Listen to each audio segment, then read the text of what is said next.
ഇതിന് മുമ്പ് പുള്ളിയുടെ പടം ഈ ഡയറക്ടറിൻ്റെ സെയിം പടം ജേഴ്സി എന്ന് പറഞ്ഞ സിനിമ പടം കണ്ടോണ്ട് ആ പടം തിയേറ്ററിൽ ഫസ്റ്റ് ഇറങ്ങിയപ്പോൾ നല്ലൊരു പടത്തിനെ ഫ്ലോപ്പാക്കിയ ആൾക്കാരാണ് ഇവിടെ ഉള്ളത്. ക്ലൈമാക്സ് ഒക്കെ റെട്രോ പോലെ ഉണ്ട്. ഇതിൻ്റെ അകത്തൊരു പാട്ടുണ്ട്, അത് പടത്തിയില്ല, കാരണം ആവശ്യമില്ലാന്ന് പറഞ്ഞാൽ അവർ തന്നെ കളഞ്ഞിട്ടുണ്ട്. അപ്പോൾ നന്നായിട്ട് ചെയ്തിട്ടുണ്ട് അവർ. ലൈഗറൊക്കെ വേസ്റ്റാണ്, അതൊന്നും നമുക്ക് കമ്പയർ ചെയ്യാൻ പറ്റില്ല. ലൈഗർ വെച്ച് നോക്കുമ്പോൾ അത്രയും മെച്ചുറായിട്ട് പടത്തിൽ ചെയ്തിട്ടുണ്ട്. ചിലപ്പോൾ ഇനി വേണമെങ്കിൽ അവർക്ക് ഇനി ഒരു സെക്കൻഡ് പാർട്ട് എടുക്കാം, ആ രീതിയിലാണ് സിനിമ കൊണ്ട് നിർത്തിയേക്കുന്നത്.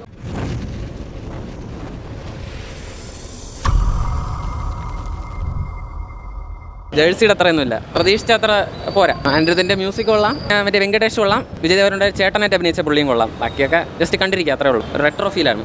ക്ലൈമാക്സ് ഒക്കെ റെട്രോ പോലെ ഉണ്ട്. നല്ല പടമായിരുന്നു, എനിക്ക് ഭയങ്കര ഇഷ്ടപ്പെട്ടു.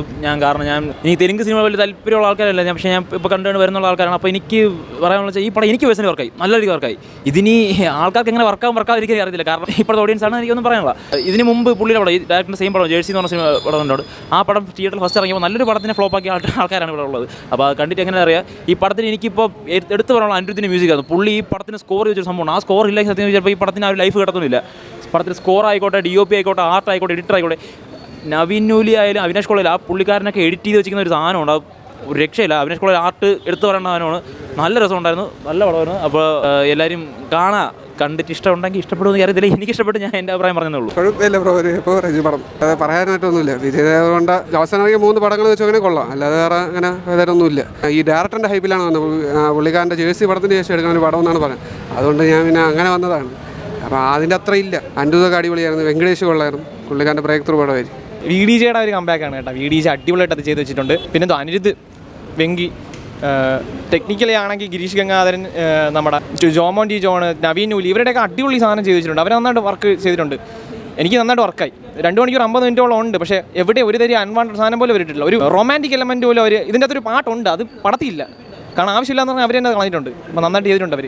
വിജയ് ദേവരകൊണ്ടയുടെ 1 തിരിച്ചുവരവ്, രാജകീയമായ തിരിച്ചുവരവ് എന്ന് തന്നെ വേണം പറയാം. കാരണം ഈ ലെവൽ വെച്ചിട്ട് കരിയർ ബെസ്റ്റ് പെർഫോമൻസ് ആണ്. ഫസ്റ്റ് ഹാഫൊക്കെ ഒരു രക്ഷയില്ല, വേറെ റേഞ്ചിൽ ചെയ്തിരിക്കുന്നത്. സെക്കൻഡ് ഹാഫ് ഒരു ആവറേജ് ലെവലിലൊക്കെ വന്ന് പടം കയ്യിൽ നിന്ന് പോകുന്ന ഒരു സാഹചര്യം വരുമ്പം അനിരുദ്ധിൻ്റെ ഒരു ബീജം ഒരു കത്തിക്കലുണ്ട്. ആ മോനെ രഗിലേത് വിളിച്ചിട്ട് വരും, അത് ഒരു രക്ഷയില്ല. എടുത്ത് പറയാനുള്ളത് അനിരുദ്ധിൻ്റെ ബീജം തന്നെ. സെക്കൻഡ് ഹാഫ് പിടിച്ചത് അനിരുദ്ധ് തന്നെയാണ്.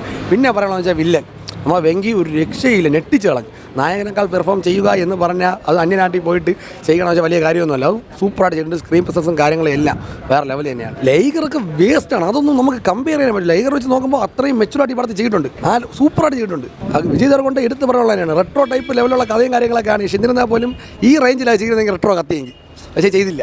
സെക്കൻഡ് ഹാഫ് കുറച്ച് ഡൗൺ ആയി പോകണമെങ്കിലും അനിരുദ്ധിൻ്റെ ആ ഒരു ബീജം വെച്ച് തന്നെയാണ് പടം കയറി കൊളുത്തുന്നത്. കുഴപ്പമില്ലാത്തൊരു തെലുങ്ക് സിനിമ എന്ന് പറയുമ്പോൾ ഒരു മെലോ ഡ്രാമ എന്ന് വേണമെങ്കിൽ പറയാം. ഒരു ഡ്രമാറ്റിക് ആയിട്ടാണ് അധികം സിനിമ പോകുന്നത്. പിന്നെ ഇടയ്ക്ക് സിനിമയുടെ ഒരു ആക്ഷൻസ് ഒക്കെ ഉണ്ട്, പക്ഷേ ഈ പറഞ്ഞ നമുക്ക് അങ്ങ് രോമാഞ്ചം ഉണ്ടാക്കുന്ന ത്രസിപ്പിക്കുന്ന ആക്ഷൻസ് ഒന്നുമില്ല. പിന്നെ പെർഫോമൻസ് വൈസ് നമ്മുടെ വിജയുടെ ആസ് യൂഷ്വൽ പുള്ളി നന്നായിട്ട് എല്ലാ സിനിമകളിലും പെർഫോം ചെയ്യുന്നുണ്ട്. പുള്ളിയുടെ ആ ഒരു ഇമോഷണൽ ആയാലും ആക്ഷൻ ആയാലും എല്ലാം പുള്ളി ഭംഗിയായിട്ട് ചെയ്തിട്ടുണ്ട്. പിന്നെ നമ്മുടെ വെങ്കിയുടെ പെർഫോമൻസ് ഉള്ളത് അതാണ് വേറൊരു അട്രാക്ഷൻ. പുള്ളിക്ക് എനിക്കൊന്ന് വെങ്കടേഷിന് കിട്ടിയ ഏറ്റവും നല്ല കഥാപാത്രം, മലയാളത്തിൽ ചെയ്തതിനെക്കാട്ടി ഏറ്റവും നല്ല ഒരു വേഷമാണ് ഇതിൽ. നെഗറ്റീവ് റോളിൽ പുള്ളി വില്ലനായിട്ട് ഭംഗിയായിട്ട് ചെയ്തിട്ടുണ്ട്. പുള്ളി മലയാളത്തിലും നമ്മുടെ സ്റ്റാൻഡപ്പിലെ ഒരു നെഗറ്റീവ് ഷെയ്ഡുള്ള കഥാപാത്രം. പുള്ളി എനിക്കൊന്ന് ചോക്ലേറ്റ് ഹീറോ വേഷത്തിനെക്കാട്ടി എനിക്കൊന്ന് കുറച്ചുകൂടെ ഇണങ്ങുന്ന ഈ നെഗറ്റീവ് വേഷമാണ്.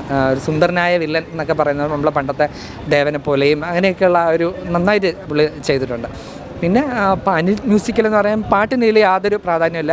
മ്യൂസിക് എടുത്ത് പറയാൻ വേണ്ടിയിട്ടൊന്നുമില്ല. പിന്നെ സിനിമാറ്റോഗ്രാഫി നമ്മുടെ ജോമോനും ഗിരീഷും ഒരു ഭംഗിയായിട്ട് ചെയ്തിട്ടുണ്ട്. രണ്ടുപേരും നല്ല ഇന്ത്യൻ സിനിമയിലെ സിനിമാറ്റോഗ്രാഫറാണ്, അത് എടുത്തു പറയേണ്ട കാര്യമാണ്. നമ്മുടെ ഒരു നോർമൽ ഒരു നമ്മുടെ വലിയ എടുത്താൽ പൊങ്ങാത്തൊരു തെലുങ്ക് സിനിമയൊന്നുമല്ല, കുറച്ച് യാഥാർത്ഥ്യത്തോട് അടുത്തേക്കുന്ന നല്ലൊരു മൂവിയാണ്. പിന്നെ നമുക്ക് ഇടയ്ക്ക് കുറച്ച് സെൻറ്റിമെൻറ്റ്സും അതും ഇതുമൊക്കെ കയറി വരുമ്പോൾ നമുക്ക് സിനിമ വലിയതായിട്ട് തോന്നും. പക്ഷേ ടുവേഴ്സ് ദ എൻഡ് സിനിമ നന്നായിട്ട് ചെയ്തു. ചിലപ്പോൾ ഇനി വേണമെങ്കിൽ അവർക്ക് ഇനി ഒരു സെക്കൻഡ് പാർട്ട് എടുക്കാം, ആ രീതിയിലാണ് സിനിമ കൊണ്ട് നിർത്തിയേക്കുന്നത്. നല്ലൊരു മൂവി, നമുക്ക് വലിയ കുഴപ്പമില്ലാതെ വാച്ച് ചെയ്യാൻ പറ്റുന്ന ഒരു സിനിമ എന്ന് പറയാം.